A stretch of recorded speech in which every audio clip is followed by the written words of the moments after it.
నిరంతరం నీతోనే జీవించాలనే ఆశనన్నిలా బ్రతికించుచున్నది. నిరంతరం నీతోనే జీవించాలనే ఆశనన్నిలా బ్రతికించుచున్నది. నా ప్రాణేశ్వరా యేసయ్యా, నా సర్వస్వమా యేసయ్యా, నిరంతరం నీతోనే జీవించాలనే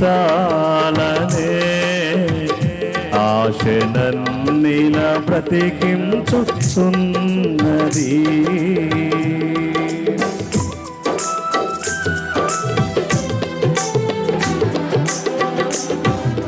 చీకటిలో నేనున్నప్పుడు నీ వెలుగు నాపై ఉదయించెను. చీకటిలో నేనున్నప్పుడు నీ వెలుగు నాపై ఉదయించెను. నీలోనే నేను వెలగాలని, నీ మహిమ నాలో నిలవాలని, నీలోనే నేను వెలగాలని, నీ మహిమ నాలో నిలవాలని పరిశుద్ధాత్మ అభిషేకముతో నన్ను నింపుచున్నావు నీ రాకడకై. దేవునికి స్తుతి స్తోత్రములు, మహిమా ఘనత ప్రభావములు కలుగునుగాక. ప్రభునందు ప్రియులారా, ప్రతి ఉదయం దేవుని మాటలు మనం వినడానికి పరిశుద్ధాత్మ దేవుడు ఎంతగానో సహాయం చేస్తూ ఉన్నాడు. ప్రతిరోజు వింటున్న మాటలను బట్టి మీరు ఆధ్యాత్మికంగా బలపడుతున్నారని, దేవునిలో ఎదుగుతున్నారని నేను నమ్ముతూ ప్రభువును స్తుతిస్తూ ఉన్నాను. మరి ఈరోజు ఆదివారం కదా, మనము దేవుని సన్నిధికి వెళ్ళాల్సిన అవసరం ఎంతైనా ఉన్నది. ప్రతి ఆదివారం దేవుడు మనకిచ్చినటువంటి దైవజనులు, మనకిచ్చినటువంటి మందిరానికి మనం తప్పకుండా వెళ్ళి దేవుని స్తుతించి, దేవుని ఆరాధించుకొని, దేవుని మాటలు విని, దేవుని సన్నిధానంలో మనం ఆనందించి ఆత్మీయ మేలు పొందుకొని దేవుని కృపలో మనం ఎదగాలి. అది దేవుడు కోరుకుంటున్న విషయం. కాబట్టి ఈ దినం దేవుని సన్నిధిలో ఎంతవరకు గడిపిన వారిని బట్టి దేవుని స్తుతిస్తూ ఉన్నాను. ఒకవేళ వెళ్ళకపోతే ఏదో ఒక సమయాన్ని చూసుకొని తప్పకుండా దేవుని ఆరాధించడానికి, దేవుని మందిరానికి తప్పకుండా వెళ్ళండి. దేవుని మందిరంలో ఎన్నో ఆశీర్వాదాలు ఉన్నాయి, దీవెనలు ఉన్నాయి. కీర్తనాకారుడైన దావీదు ఒక అద్భుతమైన మాట అంటాడు. కీర్తనల గ్రంథం 84వ కీర్తన 4వ వచనంలో కోరో కుమారులు ఇలా రాస్తా ఉన్నారు: నీ మందిరమునందు నివసించువారు ధన్యులు, వారు నిత్యము నిన్ను స్తుతించుదురు. Praise the lord. దేవుని మందిరంలో నివసించేవారు ధన్యులు. నిజంగా దేవుని మందిరంలో నివసించే వాళ్ళు, దేవుని మందిరానికి వెళ్ళేవాళ్ళు, ఆ మందిరం ద్వారా పొందుకున్నటువంటి మేలులు అవి జ్ఞాపకం చేసుకుంటున్నప్పుడు, ఆ పరిశుద్ధుల సహవాసంలో మనం దేవుని యందు ఆనందిస్తున్నప్పుడు మనకెంతో సంతోషం వేసిద్ది, ఎంతో ఆనందం వేసిద్ది. ఎందుకంటే దేవుని సన్నిధి విలువ దేవుని పిల్లలకు మాత్రమే తెలుస్తుంది, దేవుని ఎరిగిన వారికి మాత్రమే తెలుస్తుంది, దేవునితో నడిచే వారికి మాత్రమే తెలుస్తుంది. కొన్నిసార్లు మనం ఆహారం లేకపోయినా ఉంటాం, కానీ దేవుని సన్నిధి మనం విడిచిపెట్టం. దేవుడు మనల్ని అంత ప్రేమిస్తున్నాడు. ఆ ప్రేమను మనం ఎరిగి ఉన్నాం కాబట్టి తప్పకుండా దేవుని సన్నిధిని మనం పొరపాటును కూడా విడిచిపెట్టం. భక్తుడైన దావీదు కూడా దేవుని మందిరం అంటే చాలా ఆశ, చాలా ఇష్టము కూడా. 27వ కీర్తనలో రాస్తూ అంటాడు: దేవా, నీతో 2 మనవులు నేను చేసుకుంటున్నానయ్యా. ఒకటి, నీ ప్రసన్నతను చూడాలి. రెండవది, నీ మందిరంలో నా జీవిత కాలం అంతా నివసించాలని ఆశయ్యా. చూడండి ఎంత గొప్ప మాట, ఎంత గొప్ప ఆశయం. మన జీవితాల్లో మనము కూడా దేవుని సన్నిధానంలో నివసించడానికి, ఆదివారం దేవుని మందిరంలో గడపడానికి మనం ప్రయత్నం చేయాలి. ప్రియులారా, మనం దేవుని మందిరాన్ని ప్రేమించినప్పుడు, దేవుని మందిరంలో నివసించినప్పుడు, దేవుని మందిరములో సహవాసాన్ని కలిగి ఉన్నప్పుడు, మందిరానికి వెళ్ళటం మాత్రమే కాదండి, దేవుని ప్రార్థన చేయాలి. చక్కగా దేవుని సేవకులు చెప్పే ఉపదేశాన్ని ఆలకించాలి. మనం చక్కగా పరిచర్య చేయాలి. దేవుని సన్నిధిలో మనం తగ్గించుకోవాలి. దేవునికి మన హృదయాన్ని ఇవ్వాలి. మన బలహీనతలు ఉంటే దేవుని సన్నిధిలో ఒప్పుకొని విడిచిపెట్టాలి. ప్రార్థనాపూర్వకంగా దేవుని సన్నిధిలో గడిపి ఉపదేశాన్ని విని ప్రార్థన చేసుకొని లేదా చేయించుకొని దేవుని సన్నిధిలో ఉన్న ఆశీర్వాదాలు పొందుకొని మనం వెళ్ళాలి. అప్పుడు ప్రభు మనల్ని బట్టి సంతోషపడతాడు. దావీదు మహారాజుకి దేవుని మందిరమైన దేవుని సన్నిధైనా చాలా ఇష్టం కదా. కాబట్టి దేవుడు ఆయన అంతగా ఆశీర్వదించాడు, దీవించాడు. మరి నువ్వు ఎందుకు దేవుని మందిరాన్ని మానటానికి ప్రయత్నం చేస్తున్నావు? దేవుని మందిరంలోనికి వెళ్ళడానికి కొంతమంది ఇబ్బందిగా ఫీల్ అవుతారు. ఏదో ఒక వంక చూపిస్తూ ఉంటారు. ఎవరో ఒకరిని గురిగా పెట్టుకొని వాళ్ళ బలహీనతలు తెలుసుకొని వాళ్ళు అలా చేస్తూ ఉన్నారు, ఇలా చేస్తూ ఉన్నారు, సో మేము దేవుని మందిరానికి రాబుద్ధి కావట్లేదు, రావటం ఇష్టం లేదు అని ఇట్లాంటి మాటలు చెబుతూ కాలయాపన చేస్తూ దేవుని మందిరానికే దూరం అయిపోతారు, దేవునికే దూరం అయిపోతారు. పిల్లారా, మన మనుషులను చూడటానికి కాదు కదా ప్రభువుని నమ్ముకుంది, దేవుని చూడటానికి కదా, దేవుని కోసం బ్రతకటానికి కదా. దేవుడు మనల్ని పిలిచింది మనుషుల కోసం బ్రతకటానికి కాదు, ఆయన కోసం మనం ఈ భూమి మీద బ్రతకాలి, ఆయన చిత్తాన్ని నెరవేర్చాలి. మనుషులందరూ బలహీనులు, సంపూర్ణులు ఎవరు లేరు కదా. నువ్వు మందిరానికి వెళ్ళినప్పుడు దేవుని చూడు, దేవుని సన్నిధిని అనుభవించు. ఎట్లానే ఓ రోజు ఓ యవనస్తుడు చక్కగా దేవుని మందిరానికి వెళ్ళేవాడంట. వెళ్తా ఉండే క్రమంలో ఆ దేవుని మందిరంలో ఉన్నటువంటి మనుషులు చేసే ప్రవర్తన వీనికి నచ్చలేదు. సో నచ్చనందువల్ల ఈయన మందిరానికి వెళ్ళడానికి ఇబ్బందిగా ఫీల్ అయ్యి మొత్తానికి మందిరం మానేశాడు. ఒక వారం మానాడు, తర్వాత 2 వారాలు మానాడు. ఇంకా రాబుద్ధి కావట్లేదు ఆయనకి. కొంతమంది అంటారు కదా రాబుద్ధి కావట్లేదని. ఎట్లా ఈయన కూడా రాబుద్ధి కావట్లేదంట.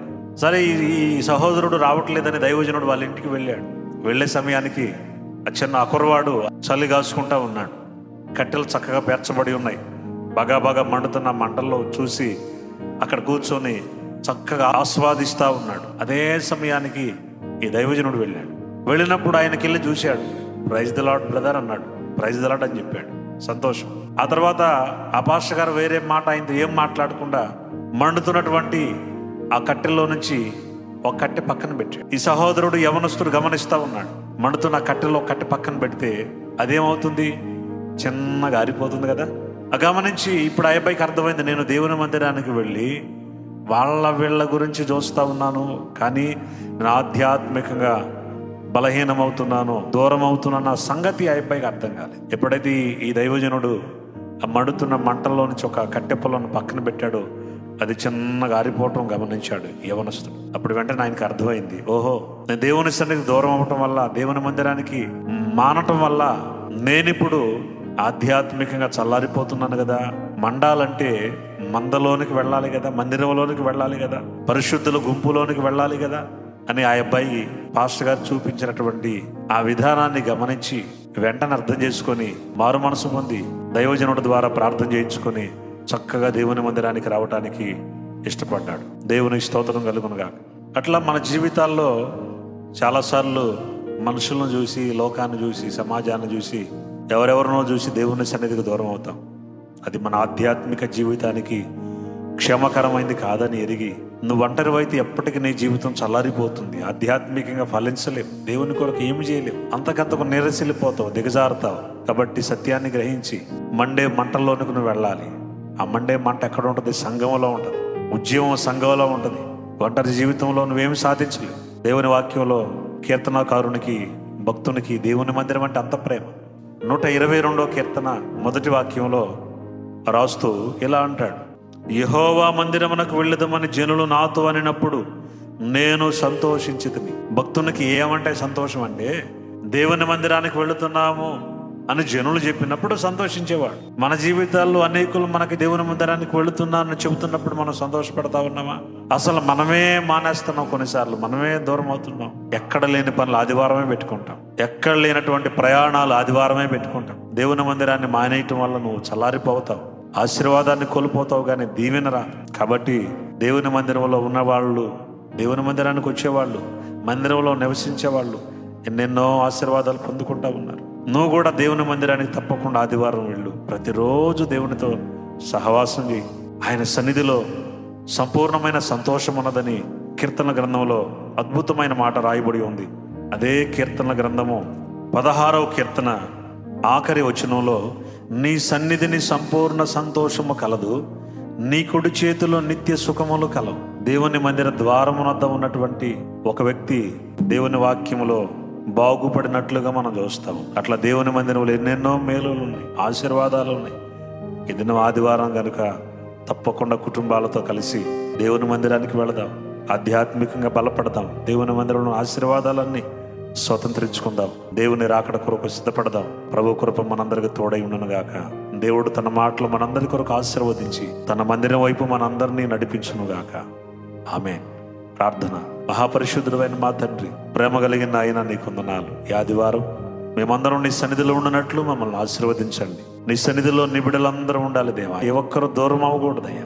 ఎడబాటు లేకుండా చూడండి దేవా. నీ మందిరానికి ఆగిపోవటం వల్ల ఆధ్యాత్మికంగా మేము చచ్చిపోతాం, చల్లారిపోతామని మాకు ఒక ఉపమానం తెలియపరిచారు. ఉన్న వాక్యాన్ని బట్టి మేము అర్థం చేసుకొని సరి చేసుకొని క్రమం తప్పకుండా నీ సన్నిధికి వెళ్ళడానికి, నీకు లోబడటానికి, నీ దైవజనులకు లోబడటానికి మా కృప అనుగ్రహించమని, విత్తబడిన వాక్యాన్ని నీరు గట్టి ఫలింపజేసి 30 దంతలు 60 దంతలు 100 దంతలుగా వర్ధలు చేసి ఈ దినం ఆశీర్వాదాలు మేము సమృద్ధిగా పొందుకొని నీ కృపలో ఎదగడానికి, వర్ధిల్లడానికి సహాయం చేయండి. సంపూర్ణంగా నీ సన్నిధిలో గడిపే భాగ్యాన్ని మాకు ఇవ్వండి. కనికరం చూపి నీ రాకడ కొరకు సిద్ధపరచమని. రోగులుంటే స్వస్థపరచు, బలహీనులుంటే బలపరచు, ఆర్థిక ఇబ్బందుల్లో ఉన్న వారిని లేవనెత్తండి, కృంగిన వారిని లేవనెత్తండి, దరిద్రులను ఆదుకోండి దేవా. రకరకాల పరిస్థితుల్లో ఉన్న వారందరూ ఆదరించబడి నీ కార్యాలు, నీ ఫలాలు వారు పొందుకొని దీవించబడినట్లు, నీ రాకడ కొరకు సిద్ధపడినట్లు కార్యం చేయమని యేసు శక్తి కలిగిన నామములో ప్రార్థన చేసి వేడుకొని పొందుకొని ఉన్నాం మా తండ్రి.